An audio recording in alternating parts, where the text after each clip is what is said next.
What's up guys? Welcome to the podcast. Nico here with Graham. Wala si Mario ngayon kasi busy siya with stuff.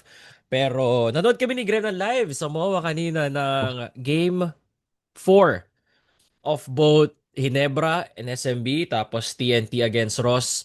Una natin pag-uusapan dito yung nangyari sa Ginebra up against SMB. Kung nakita nyo yung title ng thumbnail, it's titled Nyare sa Ginebra. And I'm Yeah, sure 99% of the people in MOA Arena said the same thing. Kayo mga nanonood din na Ginebra fans.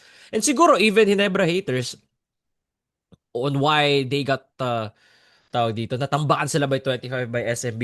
And ako, una ko sasabihin dito is that everybody from SMB really contributed. Six guys scored in double figures. Jeron had a di ba tawag dito, Graham? Jeron actually showed out today. He was a net yeah. positive. Well, plus one siya dito pero hindi siya nagkalat like some people expect him to be. Mhm. Junemar had 12 points and 19 rebounds.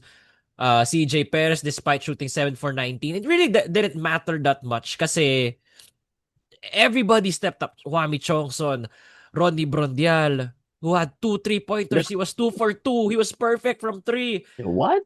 Jericho Cruz and Don Trollaro did their job. And 21 assists to 10 and 21 assists from SMB while Ginebra had 18 assists but with 14 turnovers. It didn't really look like Ginebra basketball and we gotta give credit sa SMB. Both offense and defense, they were locked in. They tied it up. They deserved it. Ikaw, Grema, anything na pumasok sa utak mo while you were watching that masterclass a while ago from SMB? Well, someone from Manila, we got exposed to a lot of garbage over the past few days. Man, Especially umuulan. Especially umuulan. oh, tapos 'di ba with all the garbage situation here sa Manila. Bro, this is worse than, this is worse than a big pile of garbage what Ginebra just put up in the second half. In the first half, ano pa tayo, di ba? Okay pa tayo. Sabi natin, ooh, this is a good game, di ba? Parang both teams were First at it. half, the first one was really Oh, good. entertaining, di Oh, ba? The sobrang crowd, ganda. Oh. the crowd was into it. And then, pagdating ng second quarter, SMB went on a 17-0 run. Um, and Ginebra took away their strength, which is running the ball. Napakabagal nila maglaro, super predictable, everything that they wanted to do, SMB read them well. And then ito na yung kinakatakutan natin. Junemar is getting closer to Finding his 100%. form. Oo, parang Yes. 85 to 90 na eh. From last week, 70 to 80.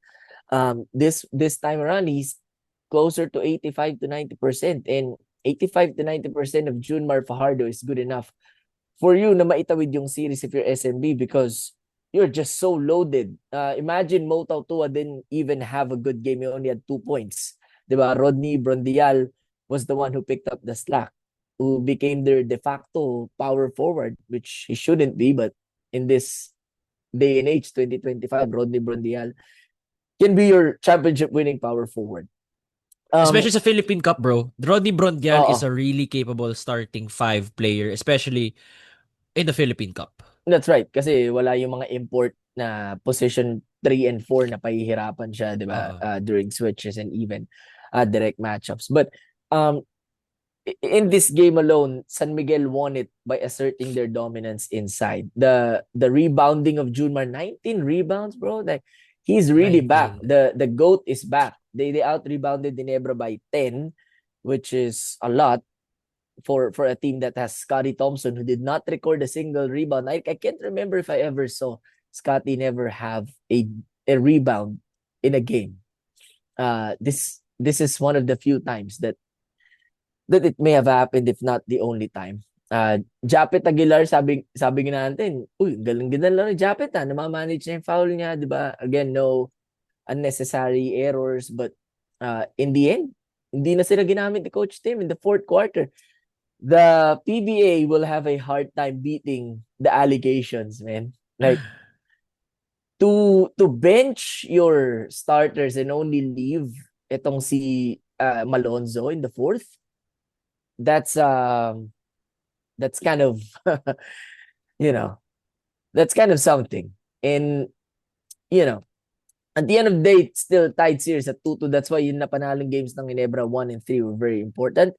because we are as close to getting a healthy SMB team as we can, and this is scary for the barangay. Oh, bro, and you know it's a weird game when Scotty Thompson does not have a rebound. Mm-hmm. Um, they look lifeless again after nakita natin na I would say it was an inspired game 3, no? Kita mo talaga na ganadong-ganado sila. Oo.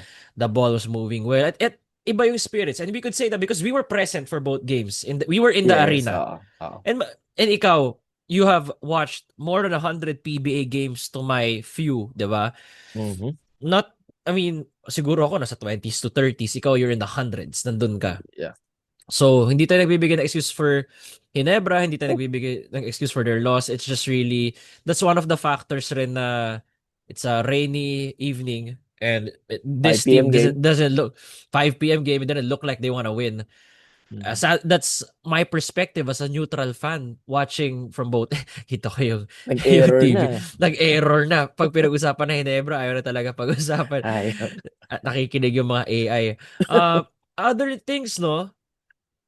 RJ wasn't his usual self again. Again, it's nagkakahawaan dito sa Ginebra, no? Mm-hmm. It really starts from the top. If the starters don't have it, sometimes the bench doesn't have it either. RJ had 3 turnovers. We're not singling him out. We're just sharing some of the things that we observed as well. Naalala mo yung steal ni Steven You hold. Holt? Yeah.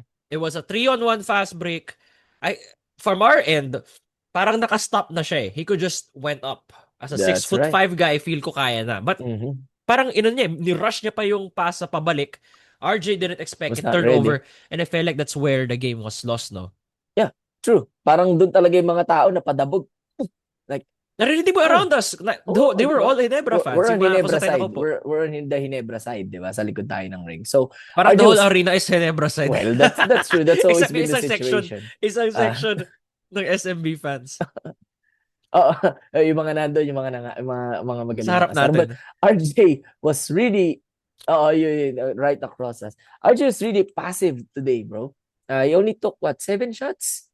3 of 7 from coming off a 24-point game. RJ Yeah. Barrientos, that's something that almost unacceptable because there are times na siya na talaga yung inaasahan mo on offense if you're Ginebra, and to get a passive RJ Barrientos in a game where hindi natin masyadong naramdaman si Holt because he only had 5.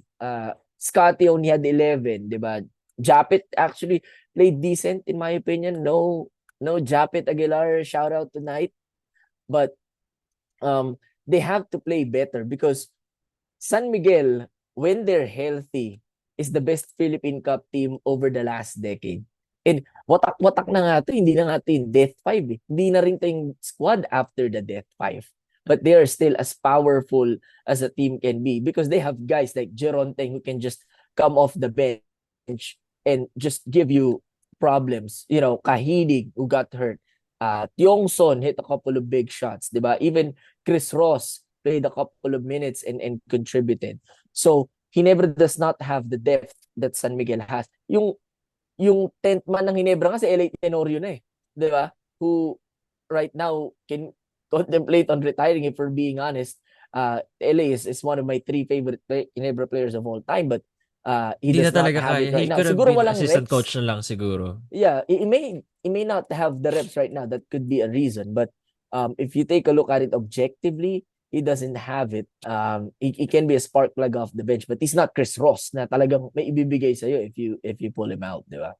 Yeah, parang Chris Ross can still give you maybe 2 to 3 years of consistent Mm-hmm. defense and being a pest, no? Oo. Especially, sometimes minamama nga niya yung mga matchups niya RJ. eh.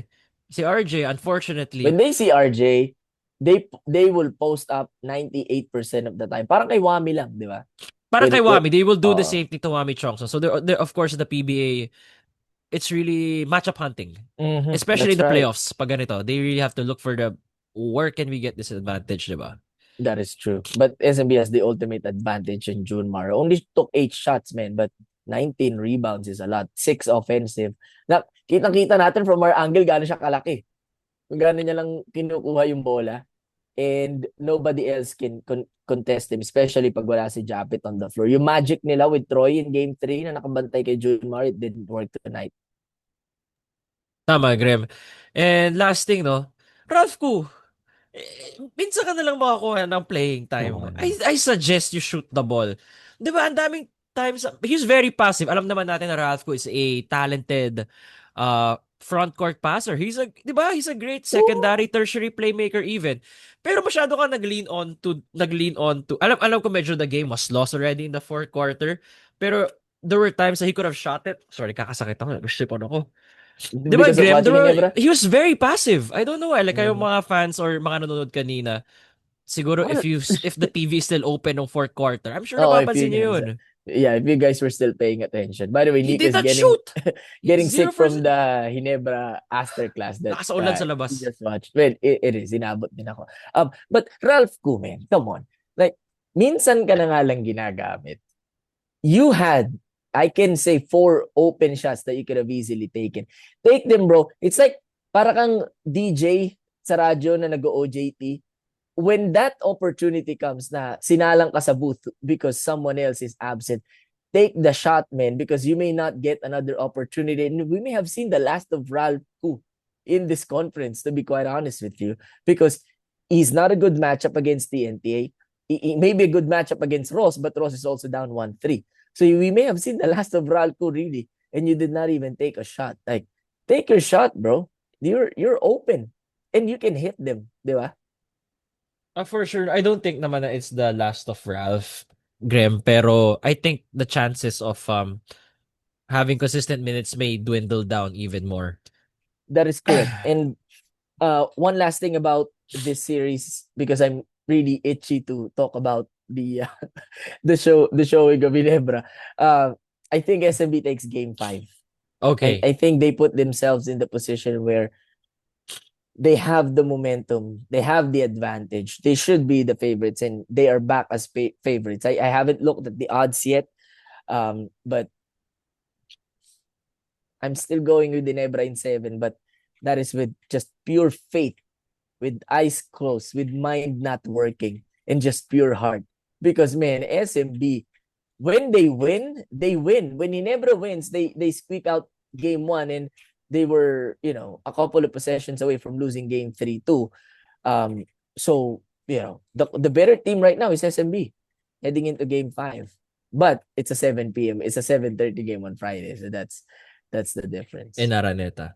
Yeah, but I think And SMB will win. I hope not, but yeah, I think they'll win game 5.